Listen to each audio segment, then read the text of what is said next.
Salam müəllimə, gəlin bu günləri Time Test Bankından 11-ci testi həll edək.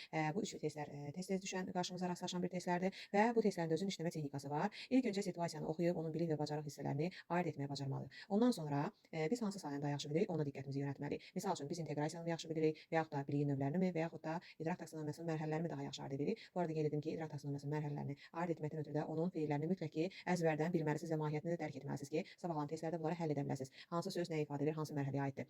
Keçək situasiyaya. Şagirdlər şarlardan, şirə çöplərindən və plastik su şüşələrindən istifadə edərək tənəffüs prosesinin modelini hazırlayırlar. Beləliklə, havanın ağciyərlərə daxil olmasını və oradan xaric edilməsini nümayiş etdirirlər.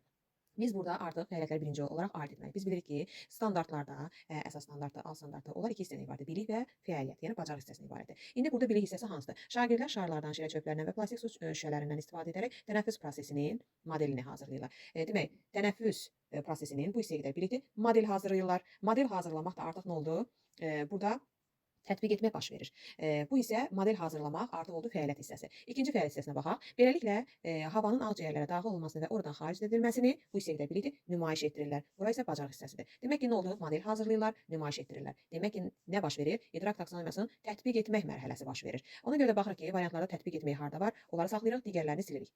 Tətbiq etmək bir C variantında, bir də Y variantında var. Ona görə də A variantı, B variantı, sonra D variantında silirik. Əlimizdə qalır iki variant. C və Y. Belə işləmək daha rahatdır. Tətbiqi tapmışıq. İndi keçirik önə. Çünki hər ikisində də baxırıq ki, prosedural bilik, prosedural bilik. İndi bu fən daxili yoxsa fənn üstüdür. Və burada fənn üstündənsə birinci olaraq fənn daxiliyə fikir vermək lazımdır.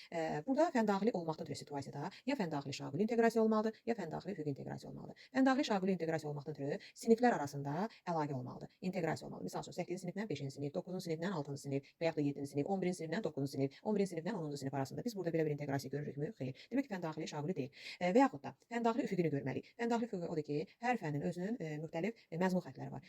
O məzmun xəttləri arasında inteqrasiya olanda fənn daxili üfüqi inteqrasiya olur. Biz burada bunu da görürükmü? Xeyr, görmürük. Elə ona görə də avtomatik biz fənn daxilini də silirik. Əlimizdə qalır Y variantı. Heç burada biz gördünüzmü? Biliyin növünü heç araşdırmada ola bilər ki, orada konseptual da verə bilər, metakognitiv də verə bilər, fərqli şəkildə. Ona ehtiyac olmur. Cəmi iki hissədən tapa bilirik. Tətbiq etmək və idrak taksonomiyası mərhələsindən və inteqrasiya mərhələsindən biz artıq tapdıq. Ona görə də situasiyalarda mütləq onun bilik və bacarıq hissəsinə ayırın və o bacarıq, yəni fəaliyyət hissəsinə baxaraq idrak taksonomiyasının hansı mərhələsi olduğunu tapdıqdan sonra yola çıxarsınız. İnteqrasiyada isə fənn daxili inteqrasiyadan başlamaq daha rahat əlverişli olur ki, daha aydın şəkildə testi həll edə bilirsiniz.